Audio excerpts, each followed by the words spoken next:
Hi, welcome back. What if I told you one of the most spiritual aspects of life is to have fun, to actually play and have fun? So we live in a culture, at least I do in America, where the value is on productivity. The value is about work and working hard. And there is nothing wrong with that. There is value in that. But there's also value in play. And it's not play that's kind of reserved for the weekend or when you have worked really hard and then you're like, okay, I've earned this, and all that's good. And I'm not saying that that's not play. That's not what I'm talking about. What I want to talk about, what I'm really trying to say is that play and having fun and pleasure just for itself, out of the structure, out of the condition, right? Out of anything having to be earned. It's pleasure for pleasure's self. And what happens when we really allow ourselves to engage in something we love, that's something that's playful, something that's fun, like the magical thing happens. We're present. And that's like, oh, what all the hard work is about. Like being present, being joyful brings us into presence. And that present, that joy is like infectious. I think we all know that. We're like, oh, not only does it feel so good to us, because it does. And then because of that, we want to share it, right? We want to share that joy. Even if your experience is more solitary, you still will probably end up sharing that joy of your experience with someone else, or maybe several people. We've been working really hard. This last month in July, there was kind of a big energy surge that like a lot got brought up and revealed. And even in my videos, it was like, okay, how do we embody the wisdom? How do we gain the courage? How do we overcome our fears? How do we align with our highest truth? Like that takes some work, right? Like we're meditating and we're doing our practices and we're doing our lives and we're working each day to make our lives better, to improve our relationships, to improve our circumstances. And all of that is really, really good. And then the play and the fun and the sharing and the laughter just for itself is equally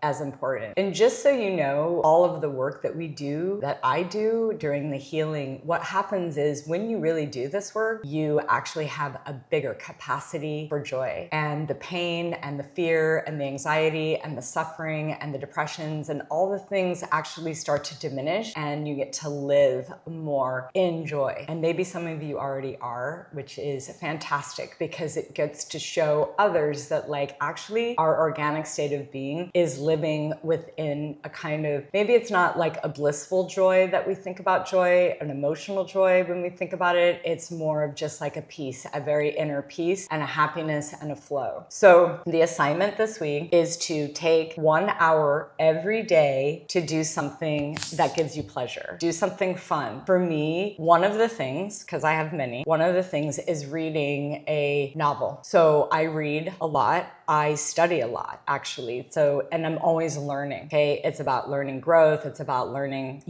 about other people, history. I love learning. Reading a novel is really joyful for me. And I am going to read. That's one of the things, a novel, just for pleasure. And when that happens, whenever I do something out of pleasure, it opens up my creativity. It opens my heart. It's like, and then I get so excited. I was sharing, because I did it recently. I read this novel and I was sharing it with others, like how nourishing it was for me. And they can feel that energy. They're like, oh, it feels so good. Like, I want that. I want to be able to have that experience. Like, I want more of that experience. And that in itself is a gift. Often 3. So 3 is the number of joy. It's the number of optimism. It's the number of fun. And it's the number of the play. And I like to call the 3 the number of our inner child. Just as children, like sometimes they don't want to stop playing. Somewhere like we lose that, or we kind of vicariously do it with our children. But the assignment is really like for you to be a child again, for you to just do something for the joy of doing it, no matter if anyone else likes it, appreciates it, whatever. And if you don't have an hour a day, it's okay. Maybe it's 30 minutes, but